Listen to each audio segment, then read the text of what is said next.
नमस्कार, मैं जगनेश देवी पत्रकार कृति भूमि न्यूज चैनल में आपका स्वागत करती हूँ। आज हम मौजूद हैं जिला शामली में, गांव अहमदपुर में। यहाँ के प्रधान हमारे साथ जुड़ चुके हैं। आइए जानने की कोशिश करेंगे इनके गांव के विकास के बारे में और समस्या के बारे में भी। कृति भूमि न्यूज चैनल में आपका स्वागत है। नमस्कार। पहले तो मेरी तरफ से जितने भी व्यूवर हैं सबको हाथ जोड़कर नमस्कार। आपका नाम? मेरा नाम हीना सिंह है और मैं ग्राम अहमदपुर की प्रधान हूँ। आप? 36 के अराउंड हम लोगों ने लगवा दी थी जी। और अभी ऐसा है कि निधि आ नहीं रही है और निधि है भी तो बहुत थोड़ी है। लगभग कितने % निधि आ रही है निधि आपकी? असल में ये हो गया ना 15 to 25% तो ये हो गया कि जिला पंचायत को और ब्लॉक को दे दिया गया। जी जी। अब जो निधि आ रही है वो अपूर्ण है मेरे हिसाब से। जो विकास कार्य अगर आदमी जो चाहता है वो कार्य पूरे हो नहीं सकते जी। सिस्टमेटिकली। वो इसलिए नहीं हो सकते क्योंकि चीजें हर प्रधान हर चीज को लेके सोच के चलता है, क्योंकि मूलभूत परेशानियां उसे ही पता होती हैं कि गांव में ये दिक्कत है, मेरे यहाँ सफाई की दिक्कत है, सीसी की दिक्कत है, या लाइटों की दिक्कत है, अन्य दिक्कतें हैं। तो उसके लिए क्या है कि उसे ज्यादा पता है, सरकार को तो पता नहीं है। नहीं। सरकार अपने हिसाब से इम्प्लीमेंट करती है प्लान, उस हिसाब से पैसे दे रही है। मैं क्रिटिसाइज सरकार को या फिर किसी चीज को नहीं करता, लेकिन ये कि जो अभी अमाउंट ग्राम पंचायतों को मिल रहा है वो यही के लिए नहीं, हर किसी ग्राम पंचायत में समस्याएं हैं कि मूलभूत समस्याओं से लड़ने के लिए जो निधि आवश्यक है उतनी निधि आ नहीं रही है।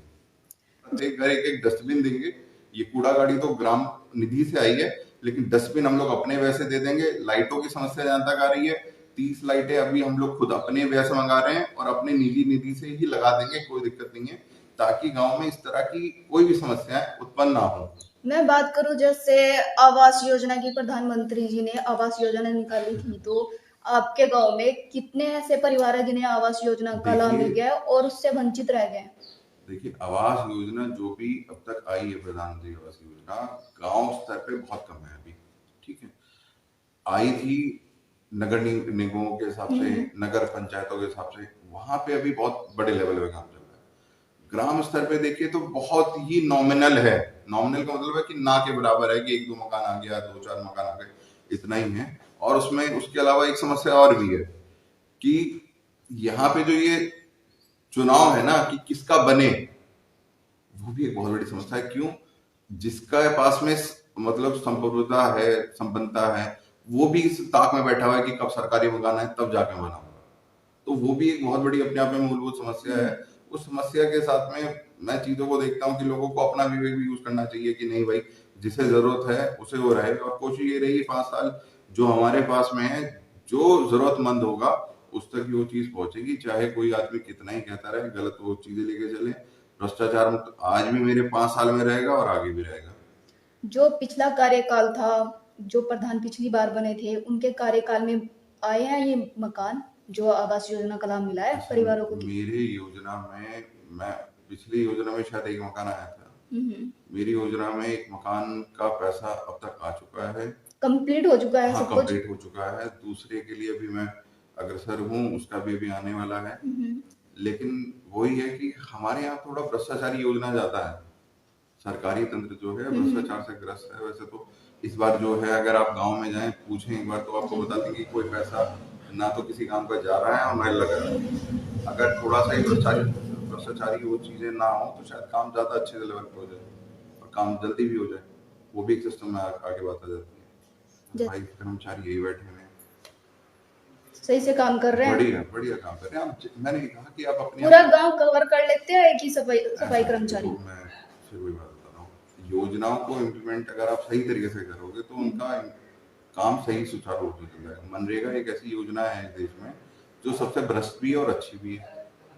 भ्रष्ट ऐसी है कि अगर मैं भ्रष्टाचार में लिप्त होना चाहूँ तो बहुत भ्रष्ट हो जाएगी, और अगर अच्छे से यूज करना चाहूँ तो अच्छी भी हो जाएगी। अगर मुझे लगता है कि कहीं काम में कोई समस्या आ रही है, ये भाई है कोई विशेष दिन आ गया, कोई हमें लग रहा है काम नहीं हो पा रहा, तो हम ग्राम पंचायत से स्वयं निहित 2-4 लड़के और लगा देते हैं ताकि इनको काम में आसानी हो जाए और सारी सफाई सबसे सुचारू रूप से हो जाए। जैसे इसी माने प्रधानमंत्री जी ने नारा दिया था बेटी बचाओ और बेटी पढ़ाओ, इसका मेन मोटिव क्या था देने का, और ये नारा दिया कहाँ से था? देखिए, मैं ये नहीं मानता कि उत्तर प्रदेश जैसे में इन सब चीजों की इतनी आवश्यकता है। क्यों? यहाँ पे ऑलरेडी लोग इतने समझदार हैं कि लड़कियों को पढ़ा भी रहे हैं, शिक्षा भी दे रहे हैं, सब कुछ कर रहे हैं। ये राजस्थान जैसे, वहाँ पे मैं मानता हूँ ठीक है, राजस्थान में, हरियाणा में दिक्कत है कि लड़कियों को थोड़ा सा अभी भी कहीं ना कहीं बैकफोर्स किया जाता है कि नहीं भाई लड़की कैसे ना भेजो। कुछ लोग आज भी, हमारे यहाँ पे भी, मैं नहीं मानता कि थोड़े बहुत होंगे जिनके दिमाग में होगा, लेकिन कई चीजें, बेटी बचाओ बेटी बेटी पढ़ाओ का जो नारा है, मेरे अनुरूप सही है, बिल्कुल 100% सही चल रहा है। अगर कोई बच्चा खुद से ही ना पढ़ना चाहे तो बात अलग है, नहीं तो 100% लड़कियां जाती भी हैं स्कूल और पढ़ भी कानून रही हैं। व्यवस्था कैसी है आपके गाँव में? जी कानून व्यवस्था कैसी है आपके यहाँ? देखिए, कानून व्यवस्था मैंने आपसे फिर बताया ना कि आपके अपने अनुरूप है कि आप कैसे हो। जैसे मेरे यहाँ पे पहले क्या था, शराब का बहुत ज्यादा चलन था, अत्याधिक चलन था, लोग ऐसे मिलते थे सड़कों पे शराब पिए हुए। जब से हमने एक ही चीज कहा था कि अगर आप शराब पीते हो, सड़कों पे हमें मिलते हो, तो आप बिल्कुल ससुराल जाने के लिए तैयार हो, मैं खड़ी पुलिस को बुलवाऊंगा और जरूर भेजूंगा 100%। कैसे नशा होता है आपके यहाँ? कैसा नशा होता है? देखिए, जो आम तौर पे सब जगह हो रहा है इसी टाइप का ही है। कोई शराब वगैरह? देसी शराब हो गई, यही स्नैक वगैरह का नशा तो नहीं है? अरे अब ये तो देखो, इतना डीपली ना तो हम लोग करते, ना हम लोग को इतना पता है, नशा करने वालों को ज्यादा पता होगा। लेकिन ये है कि हमारे यहाँ का सुकून है कि जो कर रहा है वो अपने घर कर रहा होगा, सड़कों पे चौराहों पे नहीं है ये काम, उस चीज से फ्री है। आप हमारे न्यूज़ चैनल के माध्यम से सरकार से क्या अनुरोध करेंगे, क्या मांग करेंगे जो आपकी नहीं हो पा रही है? गांव में कोई बात नहीं मान रहा है मैं या सरकार कोई से अधिकारी आपका काम नहीं करा रहा है, मैं रिश्वत वगैरह? अनुरोध केवल एक ही चाहूंगा, अगर मेरे दिमाग में तो ये चीजें कहती हैं कि ग्राम प्रधान बनाए जाते हैं, बनते हैं सभी, और मैं विवेक उन चीजें देखता हूँ तो मैं चीजें एक ही बात कहूंगा, अगर आपको शायद अगर ये चोरी रोकनी है जो ग्राम प्रधान अपने स्तर पे करते हैं, या तो इनका मानदेय इस लेवल पे ले जाएं कि ये लोग ना करें, या फिर ग्राम पंचायत को डिसॉल्व करें, इसकी जगह किसी पर्सनल व्यक्तियों को अपॉइंट करना स्टार्ट करें ग्राम प्रधान के लेवल पर। लगता है, लोगों को लगता है कि समस्या ग्राम प्रधान ही सॉल्व कर पाएगा, लेकिन जब ग्राम प्रधान खुद समस्या बनकर खड़ा हो जाए, फिर आप उस चीज को कैसे वो करोगे, कैरी फॉरवर्ड? चीजें हैं, देखिए, निधि ना आना, ये सारी चीजें ना होना, ये देखिए आम है, सरकार की अपनी अपनी मंशा है, सरकार की अपनी अपनी परेशानियां हैं, अर्थव्यवस्था भी है, सारी चीजें हैं, उन सब चीजों के बीच में जब चीजें सरकार को करनी है तो हो सकता है वो उसी हिसाब से पैसे भेज रही है जैसा पैसा सरकार के पास अवेलेबल है। और उसके बाद में हम लोगों की अपनी जिम्मेदारी है, जैसे कहते हैं ना, एक प्रहरी जो सीमा पे खड़ा है वो तो लड़ने के लिए खड़ा है, और हम भी अपनी जगह एक प्रहरी हैं, अगर सरकार के एक सिपाही हैं, अगर हम भी अपना काम सही सुचारू रूप से करें तो अपने आप सारे काम बहुत अच्छे से होंगे। लेकिन क्या है कि हम लोग अगर कहीं ना कहीं अपने आप को करप्ट कर लें तो चीजें अपने आप ही करप्शन हो जाती हैं। मैडम, आप बेटियों के लिए क्या अपनी कुछ 2-4 लाइनें बोलेंगे जागरूकता के लिए, जो बेटियां भ्रष्टाचार से पीछे हट रही हैं, पढ़ नहीं पा रही हैं? कई गांव ऐसे हैं जो बेटियों के ऊपर भ्रष्टाचार होते हैं, भ्रूण हत्या हो रही है। नहीं, मुझे ऐसा नहीं लगता आज के टाइम में ये यूपी में तो नहीं हो रहा है ना, इतना नहीं हो रहा जितना पहले होता था।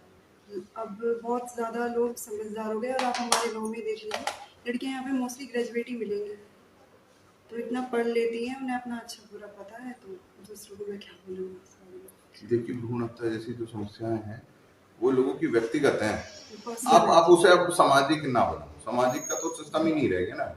सामाजिक था कभी था सामाजिक, लेकिन आज तो पर्सनल वो रह गया इवेंट। वो अगर कोई ऐसा गलत कार्य कर रहा है तो उसका अपना पर्सनल वो है एजेंडा, वो ठीक है, चाहे वो भ्रूण हत्या हो, चाहे वो लड़की को ना पढ़ाना चाह रहा हो, शादी सही से ना करना चाह रहा हो, तो उसका वो पर्सनल वो है।